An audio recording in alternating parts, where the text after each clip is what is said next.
After slowly moving on from a core that won them the World Series in 2016, the Cubs are finally starting to turn the corner in their new rebuild, going over 500 the past 2 seasons with records of 83 and 79 in 2024 and 2023. They recognize that they're in one of the weaker divisions in baseball, and they really attacked that this offseason, making a flurry of moves to strengthen their team. They brought in one of the best players in baseball on a rate basis in Kyle Tucker, a big crew of position players and pitchers, and they're ready to go after that NL Central title in 2025. If you enjoy this type of content, please subscribe to the channel. I'll be putting out the rest of these by opening day. Let's go into a deep dive on the 2025 Chicago Cubs. We'll go into some team ranks here for the Cubs. All these are completely objective. My formula for the rankings are in the description of this video, and they actually came out as a top 10 roster in baseball last year, a lineup, rotation, and defense that were all in the top half of the league. The defense really being a staple of Craig Counsell's coaching and something the organization really went after in the 2023 offseason, and the lineup took a huge step forward in a couple stats last year, finishing 10th in on-base percentage, 8th in stolen bases, and 13th in OPS. Their starting pitchers ended with the 6th best ERA in baseball last year as well, and a bullpen that wasn't great last season but is vastly improved in the offseason. Although the farm system isn't a strength of their organization right now, they do have a couple solid major league players that'll be up here soon,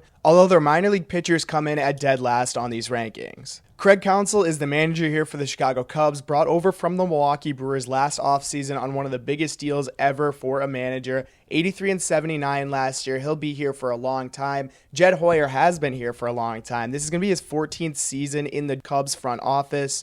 Overall, a record of over 500, 5 playoff appearances in those 13 years that he's been here before. Last season, the Cubs were 83 and 79, 3rd in the National League Central and 8th in the National League. Their payroll ended at just under $230 million this offseason. It did go down to $195 this year after an offseason where a couple of their guys with big contracts ended up leaving, but it's not without a great offseason from this organization. They're projected to go 92 and 70 this year, win the National League Central, and be 2nd in the National League in record. Their playoff odds for 2025 are 87.4. That's all from Pacoda. In terms of draft capital, a lot here for Chicago. 3 picks in the top 100. 17, 56, and 90 this year. They didn't lose any compensation picks in free agency. In terms of top contracts, Dansby Swanson signed that big deal a couple years ago, $28 million this year in average annual salary.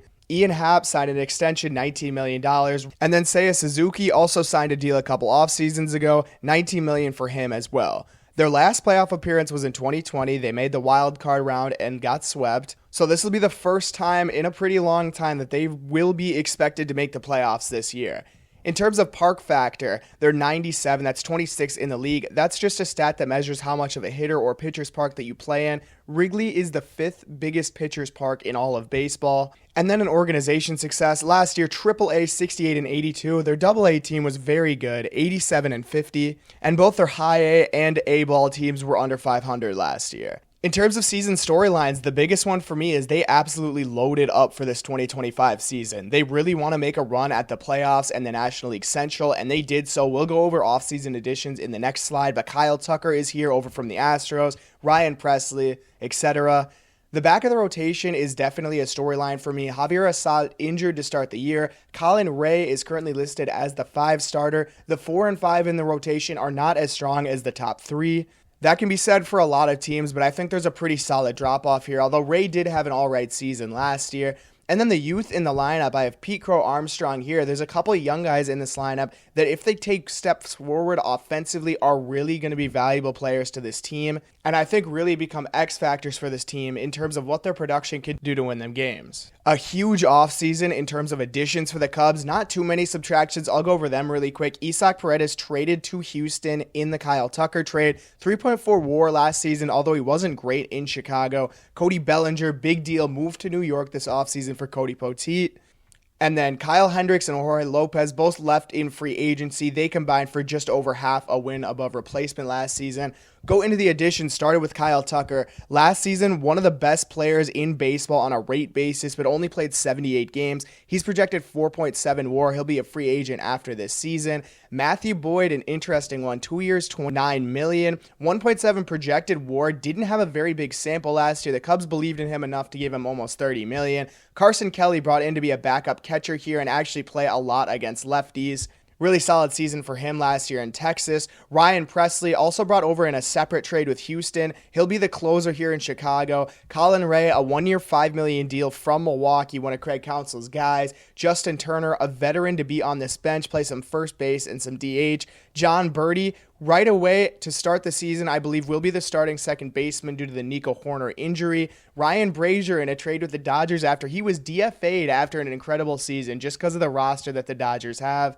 Caleb Thielbar brought over to be a lefty reliever in this pen, 1 year, $2.5 million. And then I mentioned Cody Poteet over in the Bellinger trade from the Yankees. Going into this lineup screen, I'll talk about weighted runs created plus really quick. Just see it as an overall measure of offensive productivity. League average for that stat is going to be 100. Everything above or below that is going to be the percent better or worse that you are compared to league average offensively. And we'll get this lineup started with Ian Happ, projected to be one of the 10 best left fielders in the game. 3.1 WAR next season, 23 homers, and 12 stolen bases.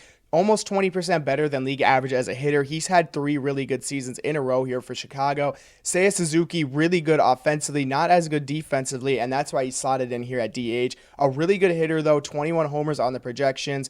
Kyle Tucker, projected to be one of the 10 best players at one of the most loaded positions in the game.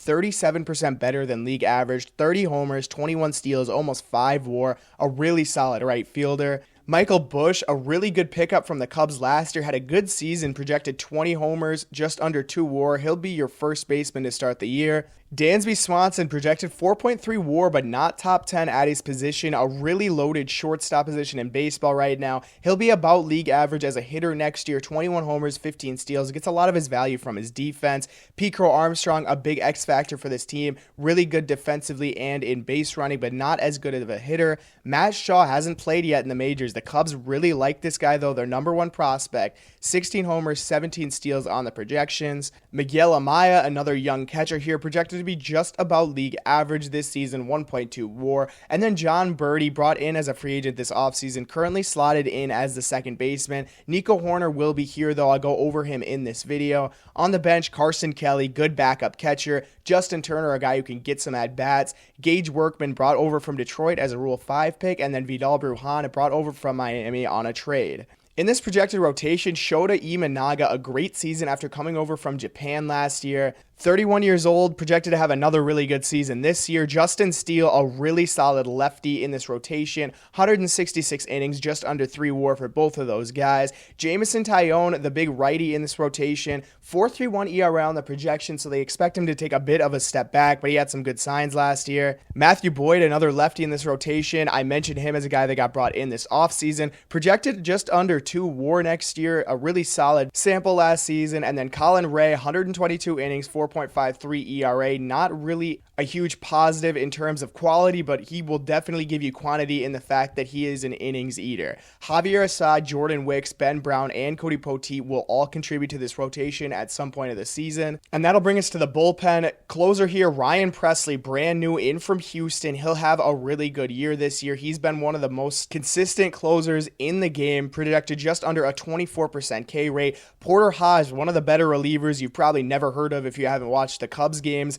31.7% strikeout rate on the projections for next year. Ryan Brasier, Tyson Miller, Nate Pearson, Caleb Thielbar, and Julian Merriweather all projected under a 4 ERA next year. Thielbar, the only lefty in this bullpen, though, didn't have a great season last year, but projected to have a good one. A 3.71 ERA for this team. A couple guys in Thielbar and Merriweather who do have an issue with walks. Porter Hodge is also that way. Brad Keller might give you some innings as a starter, but he also could be a multi-inning reliever for this team. He's been around the majors for a while. I'll go over some numbers really quickly before I go into the individual breakdowns. WOBA on the screen here on the player card is going to stand for weighted on base average. Think about it as a better way to measure on base percentage. It weighs everything individually, so a homer is weighed more than a triple, which is weighed more than a double, etc. League average for that is going to be 310. I'll have all your counting stats on the cards. OFF, BSR, DEF on the screen are going to be offensive, base running, and defensive run values from Fangraphs. I'll have splits on the screen, and then on the Baseball Savant cards will just be a bunch of metrics, hard hit rates, plate discipline stuff, fielding and base running alongside some expected stats there on the top. And let's go right into Miguel Amaya. 26 years old as a catcher, can bring you some value defensively, and the fact that he is very good at getting blocks, not great at catching runners, stealing, or framing though, and that's going to hurt his overall defensive production. Offensively, there's definitely some things there. Pretty solid in the plate discipline categories, hasn't really hit the ball hard very often in the majors, but good bat speed for him. Amaya hits righties much better than lefties, so I think that's where he's going to get a lot of his value this year. Came up in 2023 with Chicago and had a pretty small sample, but a bit better on the results. A 688 OPS that year, showed a lot of the same stuff defensively and with the metrics. In 2023, he was a bit better against lefties, so that is something to kind of monitor throughout the season. A big positive for him though, as the season went on, he got a lot better. Second half last year, 760 OPS, hit more homers in less plate appearances in the second half as well. Hasn't played in the minors since 2023, but really solid numbers down there. A 996 OPS that year in the minors, 5 homers and 116 plate appearances. I believe in Miguel Amaya to make a step forward this year. He'll be at the bottom of the lineup every day. And then Carson Kelly, definitely the better defensive catcher here. Really good at throwing out runners, above average in framing and blocks. Again, a guy who's good in the plate discipline categories, not as good in the hard hit rates, but he was about league average as a hitter last year. He made a leap forward offensively last season, a 585 OPS in 2023 compared to a 687 in 2024. Just got a lot better in the plate discipline areas and really carried that over a full season with Texas. Got a bit worse in the second half last year, but not too much worse than what his averages are. A guy who hits lefties very well and will be in the lineup almost every single day against lefty pitching. Carson Kelly and Miguel Amaya, a bit of a platoon here. I believe in Amaya to become a long-term option. Carson Kelly here on a 2-year deal will definitely get some positive at-bats and be a good defensive catcher. So at first base, Michael Busch, brought over from the Dodgers last year and had a plus season for the Cubs. Just about 20% better than league average. 21 homers, 2 stolen bases. Really good in a couple plate discipline categories, although the strikeout rate is pretty low. Doesn't chase very often and walks a lot, which is a huge plus for him. Really good defender as well, 74th percentile in outs above average. He hits the ball pretty hard. The expected batting average number was really low, and he did outperform a couple of his metrics, but a guy that hits the ball in advantageous launch angles. The sweet spot percentage there is up, the barrel rate is up, the hard hit rate and average exit velocity are pretty solid. Busch got 81 plate appearances in 2023. Not great results for him, but he really got a time to shine this year, and he definitely did. Second half tailed off a little bit, a 705 OPS, but an 823 in the first half, so I think some really good signs that we saw from him. The walk rate actually did go up in the second half though, which I do really like. I think Michael Busch is a really solid first baseman, a former top 50 prospect in the Dodgers system, a first round pick in 2019. Really like what I see in terms of plate discipline. If he can cut that strikeout rate, I think he becomes a really solid first baseman. So currently listed as the second baseman is Jon Berti. He was with the Yankees last year, but didn't get a ton of run, just a few plate appearances last season. So I went with his 2023 ranks. Really good in terms of defense, sprint speed, and the plate discipline numbers. Didn't bring you a lot in terms of hard hit. A guy who once led the league in stolen bases. In 2023, he was about a league average hitter with 16 steals in 133 games. So as a second baseman to start the year, he's going to bring you a lot of high floor. He can do a lot of things well, not going to strike out, give you some range, and the sprint speed is up there. But I'll talk more about the guy in Nico Hoerner, who's going to be here every single day, and he's been super valuable to this team. Just about 5 wins above replacement since 2022. 27 years old. He had 31 steals last year. So good at not striking out. That's his calling card. Really good defensively. The sprint speed is up there. Ends up being in the 95th percentile as a base runner. Just didn't really hit the ball hard last year, and that really affected him. Was never great in those hard hit categories, but it dropped by about 5 to 6 percentile for every single one of the categories, and that lowered his OPS by about 20 points.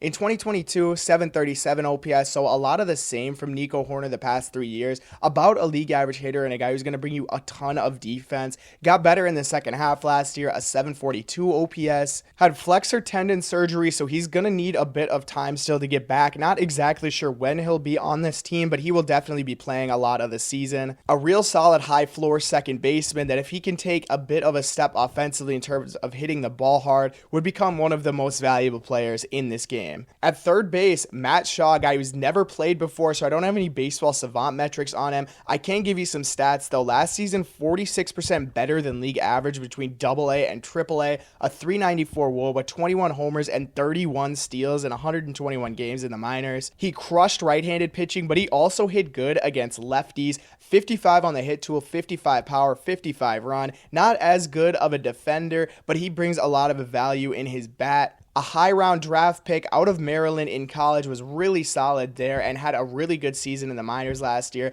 The Cubs absolutely believe in this guy. He's a hit first third baseman. He can play some second. I would assume he can play first as well. He seems to be an all right defender. Just 23 years old. Some really positive stats that we've seen in the minors from him. The walk to strikeout ratio is really solid. 95 strikeouts to 62 walks in 121 games last year. I think he's going to be a very good player at the major league level, and I think the Cubs really believe in Matt Shaw to be a positive for the team this year. At shortstop, Dansby Swanson, brought in on that long-term deal a couple off seasons ago, brings you such a high floor in the fact that he is a solid base runner and a really good defender. 99 weighted runs created plus last year, so just about average as an offensive player. 16 homers, 19 steals, out there almost every day, 152 games. I think I'm betting on Dansby to take a bit of a step forward offensively this year. A couple of the expected numbers really liked him more than what he saw last season. So he was giving some good at-bats. He was really hitting the ball hard. The barrel rate and hard hit rate are both above average. He does strike out a bit too much, and that definitely hurts some of his results. A guy that crushes lefties at this stage of his career. The past 3 years for Dansby, pretty similar overall, although the last 2 years are very similar in terms of all of the metrics.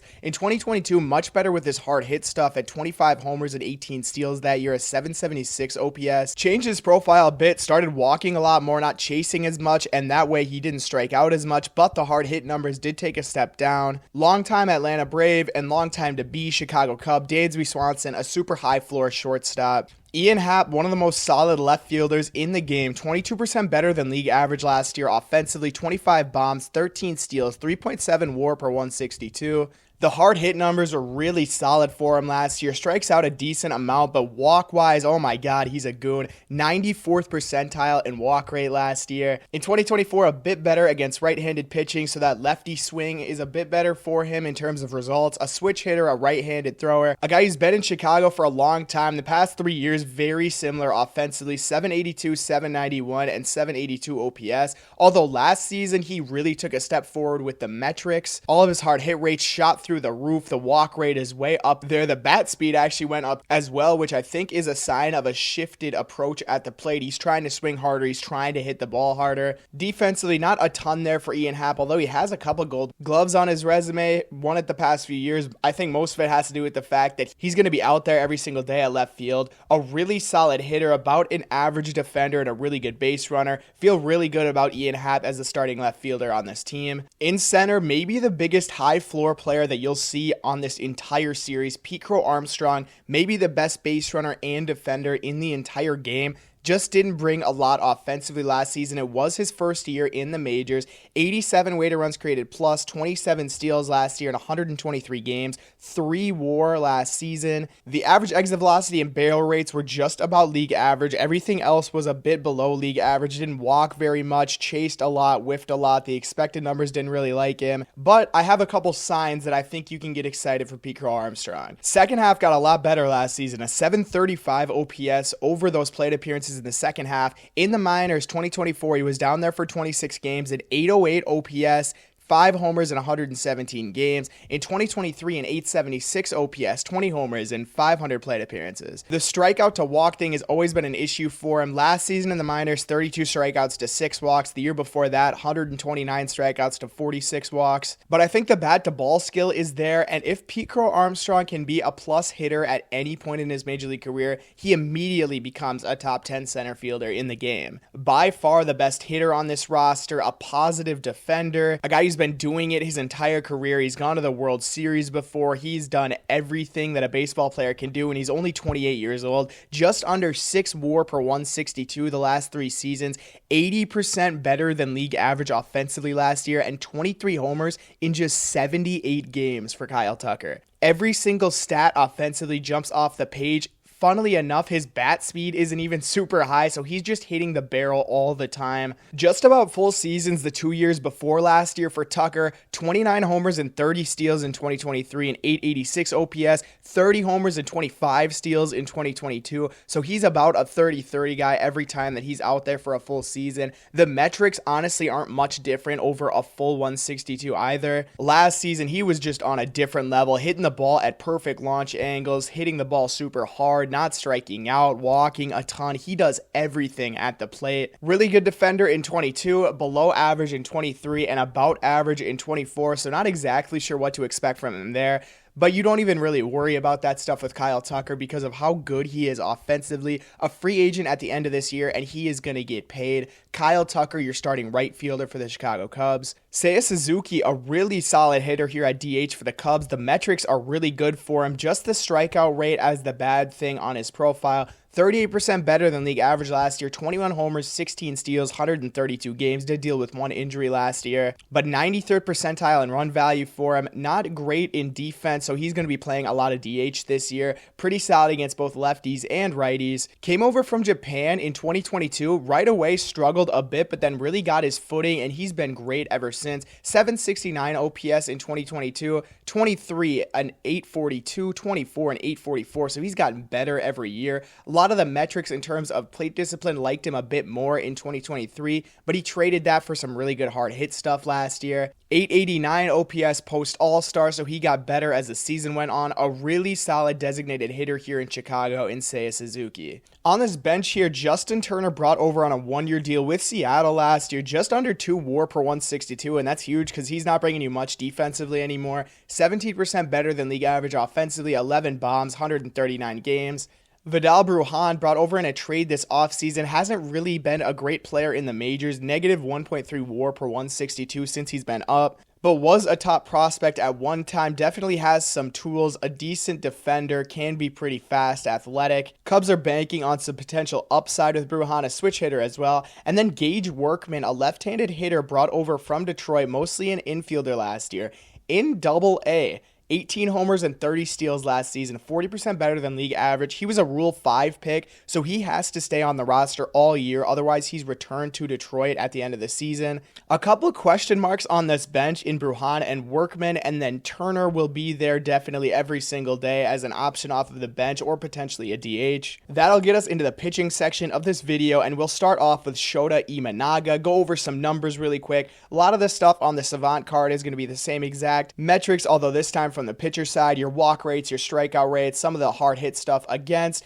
You'll have your ground ball rates here as well on the screen and fastball velo. Bottom left, you'll have your pitch usages and the miles per hour of those pitches. On the right side, you're going to be run values again, so pitching run value, fastball run value, breaking run value, off-speed run value, free agent year for the player, and then stuff plus and location plus on the card. Going to be models built by Eno Saris at Fangraphs. Just do a really good job at measuring how good your stuff is as a pitcher and how good you are at locating your pitches. So Shota Imanaga last season came over from Japan and was incredible for the Cubs. 2.91 ERA, a 3.72 FIP, so that number we expect to be closer to the ERA, so that ERA would most likely go up over a bigger sample size, but still definitely did some things really well. Did not walk guys last year, got a lot of chases, and the strikeout rates and whiff rates are above league average. Biggest thing for Shota last season was he did give up some pretty hard contact. The barrel rates and hard hit rates are not in the upper percentiles for him as a pitcher, but he got a lot of chases from his pitches. His split and sweeper were both really good last year, 99th percentile in offensive run value. Got off to a super hot start last season, didn't give up a run over a few starts at the start of the year. The location was really good for Shota. I feel good about Shota having another really solid season, although maybe not under a 3 ERA this year. Justin Steele, another really solid lefty. This time, a guy who's not going to give up as much hard contact, but doesn't get as many strikeouts and will walk a few more. 3.4 WAR per season since 2022, 3.07 ERA, 3.23 FIP, so those are a lot closer. The stuff and location both above league average. Every one of his pitches last year graded out positively. The fastball, breaking, and off speed all over the 80th percentile. That breaking pitch was up in the 92nd percentile last year, although he's a majority four-seam slider guy. Putting together a real solid career so far. The last 3 seasons for Steele, 307, 306, and a 318 ERA. A lot of the same stuff in terms of the metrics, but last year he actually graded out the best that he ever has. The expected ERA for him at 2.74, so I think there's another level in Justin Steele. Just so good at limiting hard contact. The breaking pitches got so much better this year. The fastball actually did take a step back from 2023, so I think that's where he could get better results this season. A great number 2 in this rotation to have in Justin Steele. Jameson Taillon last season, very good numbers for him. 3.27 ERA. The location was really good for him. The stuff didn't play as much last year, but he had a fastball that was in the 97th percentile of run value. The four-seam cutter and sinker make up a majority of his pitches. The metrics last year didn't really like him as much, but he did do a really good job at limiting walks, and his hard contact rates did go down over the season. Just doesn't get a lot of strikeouts, a lot of whiffs, and will give up some exit velocity numbers that are up there. Really similar on the metrics to his 2023 year where he had a 4.84 ERA, but he did a much better job at limiting hard contact this year, and that really helped all the expected numbers. Former number 2 overall draft pick out of Pittsburgh in 2010.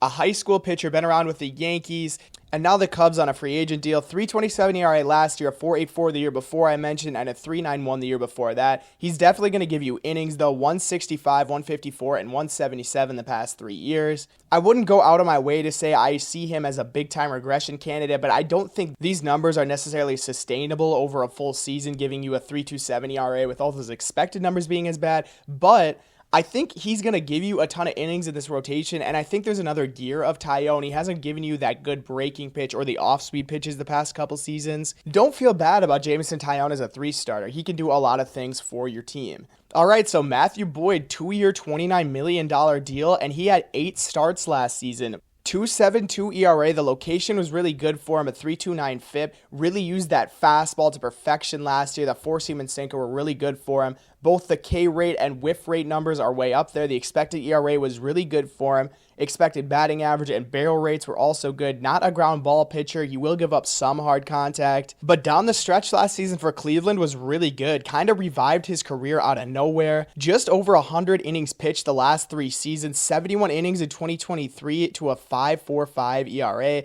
The fastballs are a lot different. He's throwing the sinker a bit more now. Really just swapped the changeup and slider usage last year, and that really helped him. The four-seam got a lot better with some of the metrics too as well. Obviously, the numbers are really good in terms of what you expect out of Boyd. The expected ERA and expected batting average both down there. I don't really know what to expect over a long season from him, though. He will be a free agent in 2027. Kind of something that the Cubs just threw at a wall, and they're like, we see a lot in this guy. Let's bring him in and see if he could be our 4-starter here. I like it from Chicago. I think Matthew Boyd could have a pretty solid season. Colin Rea here as the 5-star. Had the pleasure of watching him over the past couple of years as a Brewers fan. Just honestly not a ton of quality here. He will give you a quality start here and there. The thing about Colin Rea is he's going to go out there and give you innings. A 4.29 ERA last season, although the expected ERA was much lower than that. Does give up hard contact, doesn't get strikeouts. Won't walk a lot of guys, though. That is one thing he's really solid at, and his breaking pitches are pretty good. Big-time fastball guy, though. You see the sinker, cutter, and four-seam make up a majority of his pitch usage. He's here in Chicago on a 1-year, $5 million deal, so not a ton of capital invested into him. 4.29 ERA last season. The year before that, a 4.55, and a lot of the same in terms of the metrics, although the expected numbers did like him a bit more. By the end of last season, was just giving up way too much hard contact, not getting the ball on the ground as much as you would need a guy like him to do if you're not getting a ton of strikeouts, just 33rd percentile in ground ball rate. Definitely not a high ceiling guy, but I think a high floor guy until you wait for guys like Ben Brown and Cody Poteet to get going in the minors, or Javier Assad to come back from injury. Colin Rea is going to be your 5-starter to start the season. I don't think I would expect him to be there for super long. A revamped back end of this bullpen for the Chicago Cubs, though. Ryan Presley brought in on a trade from the Houston Astros. He's been there as their closer for a very long time. A lot of big innings under his resume. He's pitched in the World Series a few times. 3.49 ERA and a 3.10 FIP last year, so a bit of a step back in terms of numbers. The stuff and location were both still above average last year. didn't get a lot of results in terms of metrics last year. The chase rates and whiff rates were a bit down, and that kind of led to the season not being as good, although the ERA was just around the same in 2024. The whip was much higher, 1.34 compared to a 1.07 in 23. 2022, though, under a 3 ERA, under a 1 whip, 48.1 innings. Presley wasn't the closer last year for the first time in really a long time. Josh Hader took over his role in Houston, so I think that might have hurt a little bit in terms of what he was giving, but he will be your closer here in Chicago this season. Porter Hodge, really good pitcher, 24 years old, 31.7 on the strikeout rate. The walk rate, though, at 11.6, that is a bit of an issue for him. The ERA last year, 188, the FIP under 3. The stuff was really good. The location does need some work, though. Mostly a 4-seam sweeper guy, will throw that split 1% of the time. The advanced metrics love them some Porter Hodge. Expected ERA and batting average up there in the top 10th percentile in baseball. Gets a ton of strikeouts and whiffs. Doesn't get a lot of chases on his pitches though, which is kind of interesting. The barrel rate is way up there in terms of percentile. The hard hit rate is really solid. The only thing he's not great at is the walks. 11.6% would put him in the lower percentiles in all of baseball if he had a full season. But Porter Hodge, one to definitely get excited about if you're a Cubs fan. Ryan Brasier, brought over from the Dodgers last year, 37 years old going into this season, 22.7% on the strikeout rate, a really solid locator though, 104 on the location plus, a 3.54 ERA, a 3.31 FIP last season, just 28 innings for Ryan Brasier, just about league average on the stuff as well, a majority slider, 4-seam pitcher. Last 2 years have been really solid for Brasier, a 3.54 and a 3.2 ERA over 59.2 and 28 innings. A lot of the metrics around the same for Brasier last year. Didn't get as many strikeouts, but the chase rate and walk rate are really solid for him. I'm expecting over a full season, Ryan Brasier has another really solid year and is a really good 7th inning option for this Cubs bullpen. A real revamped and real solid end of this bullpen for Chicago. We'll get started here, the rest of this bullpen, with Tyson Miller, and man, he had some really solid numbers last year. 2.32 ERA over 62 innings. The FIP wasn't as good, but he did such a good job at limiting walks last year, just doesn't get the big time strikeouts. The fastball and breaking pitches were both incredible. The walk rate, 94th percentile in baseball, doesn't give up a ton of hard contact, but just doesn't get the ball on the ground a lot. 2nd percentile in ground ball rate for him, does get about league average strikeouts. A really good pitcher in Tyson Miller. Nate Pearson, former top prospect of the Blue Jays, came over to Chicago, and last year, not great results for him. A 4.48 ERA, a 4.37 FIP. Did get a lot of strikeouts though at 26%. Big time 4-seam slider guy that makes up a majority of his pitches. A very hard thrower, a guy who's 96th percentile in fastball velo. Been up in the majors in parts of 4 seasons, just never really had good results. Last year, the expected ERA a bit lower than his ERA, but not too much down. Just gives up way too much hard contact. That fastball just really not a plus pitch for him, although it's coming in really hard. Caleb Thielbar, a bit of a down season for Minnesota last year. 5.32 ERA, a 4.10 FIP though, which is definitely a positive. 11.1% on the walk rate, which is really tough. This is the only lefty in the Cubs bullpen. Been really solid in the past, so 3.23 ERA in 23 and a 3.49 in 22. Julian Merriweather, pretty big discrepancy in the ERA and FIP, so I would expect those numbers to get a lot better this year. The walk rate just has to go down, otherwise it's not sustainable. 15 innings last year only for the Cubs, some good metrics for him. And then Brad Keller, more of a long inning guy, will probably start some games here for the Cubs. 41.1 innings last year, not great on the results. 16% strikeout rate and walks just about 8% of the guys that he faces. Can't say there's a ton of success in the front end of this bullpen. Tyson Miller had a really good year last year, but 4 guys here that they definitely need to step up. They're taking a couple flyers on some pitchers in this Cubs bullpen. That'll take us into the top prospect section of this video, and we'll get started off with a guy in the top 100, Cade Horton at number 54, 23 years old, a 60 Baseball America grade, got up to AAA last year, struggled a bit, but didn't have many innings, was dealing with an injury over the second half of last season, 34.1 innings last year, 4.46 ERA, and a 28% strikeout rate, which is still pretty solid. Definitely above average on the fastball and slider. The changeup at about 50 and the control at 50. Positives for Horton across the board. A bit of a regression in terms of the shape on his fastball and his velocity. Went down by about 1.5 miles an hour last year, so just not great in that area. The injury might have hampered that a little bit. Most likely going to debut for the Cubs this year. High-end floor for him, because if he doesn't work out as a starter, could definitely be a solid reliever for this team. I will mention before I go to the next guy that Matt Shaw is the number 1 prospect here. He's also top 100. I went over him though in the third base section of this video, and that'll bring us to Moises Balestros. 62 in the top 100, some real solid numbers for him. A catcher slash first baseman. Got up to AAA last year, 19 homers, 27% better than league average. More of a bat first catcher than anything, 60 hit, 55 power. Don't know if he's going to stay at catcher long term, but just such a good bat. He's a guy that will definitely make it up to the majors. Guy who hits the ball super hard, just not a great framer, doesn't really block, and doesn't throw out runners either. I think he's going to end up being more of a first base DH type over the long term, but a really solid hitter, a guy who's going to be valuable in the majors. And then third here, Owen Casey, not a top 100 guy, but another guy with really good numbers in the minors. 22 years old, a 55 on the Baseball America grade, also up in AAA, 19 homers, 21% better than league average last year, really solid power for him, and he's a much higher floor defender in the outfield, 55 run, 55 field, 55 arm. The hit tool is a bit of a concern for him. He's definitely a guy, though, that I think is going to be up in the majors this year. Cut his strikeout rate down this season, so that's definitely a positive. Think he could definitely develop into a middle of the order bat. Real solid third prospect here in Owen Casey.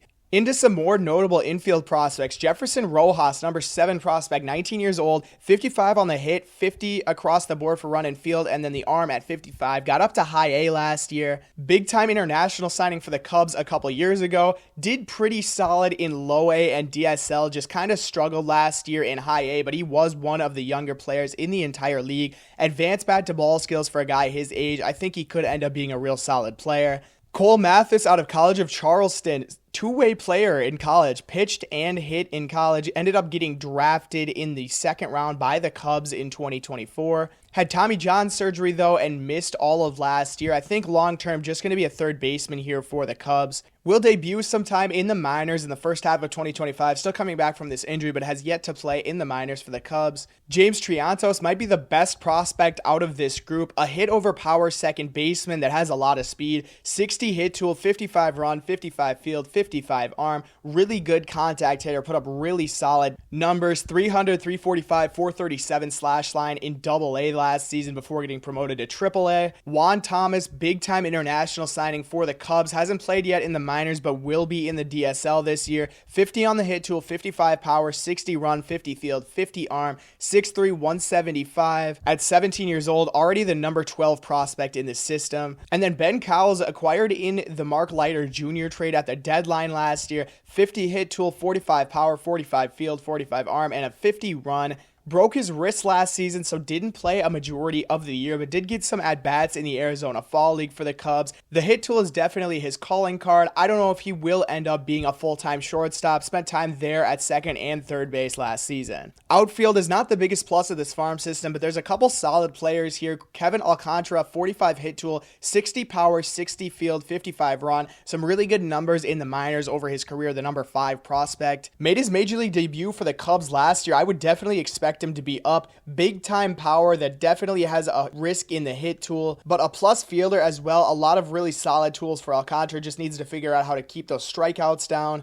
Eli Lovich, a draft pick this past season, 50 hit tool, 45 power, 55 run, 50 field, and 55 arm. He'll definitely get up and play some minor league games this season, but hasn't yet. Brett Bateman, currently listed as the number 30 prospect in the system, of 55 hit, power just not there for him, 70 on the run tool though, and 60 on the field, a 40 arm. Solid numbers last year in high A and double A, although just not a lot of slug. A 401 on base, but a 352 slugging percentage from him in 29 games in high A. 22 stolen bags there for him though. Jonathan Long, more of a first base slash corner outfield guy, got up to double A last year, the number 11 prospect. 55 hit and 55 power, definitely his calling card, 23 years old. Real solid power hitting numbers last year, but doesn't really swing and miss a lot. I think a long-term pretty solid option offensively for him. 983 OPS, over 46 games to end his season last year in Double-A. Definitely a high rising prospect when I think of this group. And then Christian Franklin, 25 years old in Double-A, an unranked prospect, but has some solid tools. The run, field, and arm are pretty good for him. Lovich and Franklin are both unranked prospects, but I think could have some pretty solid seasons in the minors this year. A couple guys in this pitching group that will definitely make it up to the majors pretty soon. We'll start with Brandon Birdsell on the 40-man roster currently. 50 fastball, 50 slider, 55 cutter. Couple more pitches in the curveball and changeup that need development, but a 60 control for him, the number 8 prospect in this system. Could very easily be the number 5 starter right now for this team. In a perfect world, he probably would be there. Touches 98 with that fastball. Pretty solid solid stats last year. Got some run in AA and AAA. In AA, a 2.78 ERA and 97 strikeouts to 32 walks. So he's shown some command in the minors. Really solid pitcher here. Jackson Wiggins, a guy that touches 100 on his fastball, 60 grade on that fastball, 60 grade on the slider. I think could very easily be a long-term, real solid, high-leverage reliever just because of the fact that his fastball and slider are so good. Although he does get some swing and misses with his changeup and curveball, if he develops those two pitches a bit more, I think he could become a starter as well long-term. Brody McCullough, a 3-pitch guy in the minors last year, 24 years old, got up to AA, the number 16 prospect, 55 fastball, 50 on the slider, and changeup and a 55 control for him. A lot of the same compared to Jackson Wiggins. Two really solid pitchers, I think, in his fastball and slider. Could end up being a long-term relief option. Sam Armstrong, another 24-year-old in AA, the number 29 prospect here. Much more deep pitch mix for him, although not as good in quality compared to some of the other pitchers here. 45 on the fastball and a 50 on the slider are his two best pitches. Some solid numbers in the minors last year, though, for Armstrong. And we'll get a finish here with Jack Neely, a guy that will be in the majors this year. Pitched in the majors last year. A fastball and a slider that are both plus pitches. Not great on the control, but that builds for a perfect reliever. 27th prospect in this system, and he's definitely going to play a role in the Cubs this year. I would like to see him in this bullpen sooner rather than later. I'll go over Baseball America's projected 2028 lineup in this breakdown as well. At catcher, Miguel Amaya still going to be here, and Michael Busch, two guys already in the majors that I do like the long-term ceiling for. I think Amaya has a bigger ceiling just because of some of the minor league numbers. Busch did definitely show it in the majors last year, though. A great season for him. James Triantos, they have at second base long-term. I think that's a really good spot for him. I like a lot of the numbers that I saw from Triantos in the minor leagues this year. Matt Shaw, I think definitely the long-term third baseman for this team. Even if it's not right away and he gets off to a bit of a struggle, I think he'll definitely pick it up. His numbers are just too good to not be good, in my opinion. Still have Dansby here at shortstop, and I think he definitely will be for a long time. 34 years old in 2028 for Dansby. Kevin Alcantara in left field, 25 years old. I really like him as a prospect. I think long-term perfect in the corner outfield, especially when you have a guy like PCA patrolling center field. If both of those guys can show that they can be above average bats, both of them are going to do it in a bit of a different way. Alcantara more in the power, PCA more as a contact bat that can get on base and steal bags. You feel just so good about what they can bring to this team. Kyle Tucker, if you have him in 2028, you're going to have one of the best players in baseball. Just such a gifted hitter, and he can do so much for this team in terms of the value that he brings offensively. It is going to be really hard to bring him back, though. He's going to have a huge free agent market, will be getting huge offers from everywhere. You're going to have to pay him a lot. And then at DH, Moises Balestros, perfect spot for him, I think. He can be a really solid hitter there, not have to worry about playing defense behind the plate. You have Miguel Amaya here that is a solid catcher, although doesn't have the high ceiling defensively that you would like him to have. I think offensively, a really good group here in 2028. Into this rotation and closer, Shota Imanaga still here as the number 1 starter. They have Cade Horton as the number 2. Ben Brown, didn't talk about him as much in this video, but he will definitely be a guy that's going to pitch for this team. I would expect him to slot into about that 5 spot in the rotation this year, alongside Javier Assad, who also is going to be missing some time at the start of the year. Those two guys I would expect to be a big part of the 2025 outlook for this team as well. Brandon Birdsell they have as the number 5 starter. I think that's a great spot for him. Doesn't have to have the pressure of being a high-end guy, and just doesn't really have the strikeout stuff to make it there. He is a high-floor pitcher, though, and I think that's a good spot for him.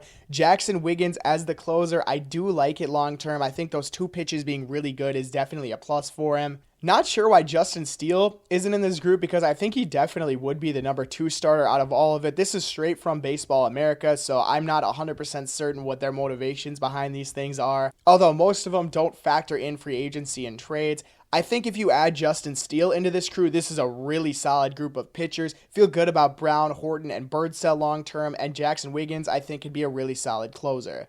I'll roll this into just a couple final thoughts on the Chicago Cubs. I think you feel really good about this team going into the season. Offensively, just so many pluses on this roster. Bringing in a guy like Kyle Tucker, you can't even state how huge that is for your team. Pitching-wise, I think you feel really good about the top-end guys. Imanaga and Steele definitely feel great about. I could see a bit of a regression from Taillon this year, though. Not really sure what to do with the 4 and 5 starter. You need a good season out of Matthew Boyd to really capitalize on that free agency. And then Colin Rea, more of an innings guy than anything. You really need guys like Poteet, Ben Brown, and Javier Assad to step into this rotation at some point this year. As long as Rea is in there, it's just not going to be as much high-end potential. You could get guys like Horton and Birdsell into the mix also, but I don't think the rotation is as much of a plus as it could be. The bullpen, you like some of the guys there, the high-end guys like Presley and Hodge, you feel great about. I don't know about the depth of the bullpen there, though. I think that's a place that they need to add at some point during the season. If they get off to a good start, that could be a great spot where they go out and get a reliever. In terms of the division, I think they can definitely compete for it. It's definitely a down year again. The Central isn't as good as the other divisions in the league, but I think Milwaukee's going to be competing. They are every single year. St. Louis shouldn't be as bad as they were last year, but it's kind of tough to say. They are in kind of a transition phase with their roster. And then Pittsburgh and Cincinnati are big question marks, although I think the Cubs are much better than those teams. I'm not 100% ready to say that I think the Cubs win the division this year, but I think they have the best shot to do it. Can't really count out Milwaukee, but I think Chicago will most likely win the most games out of it this year. I'll do a predictions video before the season, but I think I'm leaning towards Chicago being the best team in this division. So thank you guys so much for checking out my video. If you're still here, I'll be doing this for the rest of the teams before opening day. This was a really fun one to do. Brand new roster here in Chicago. This was a deep dive into the 2025 Chicago Cubs and their organization.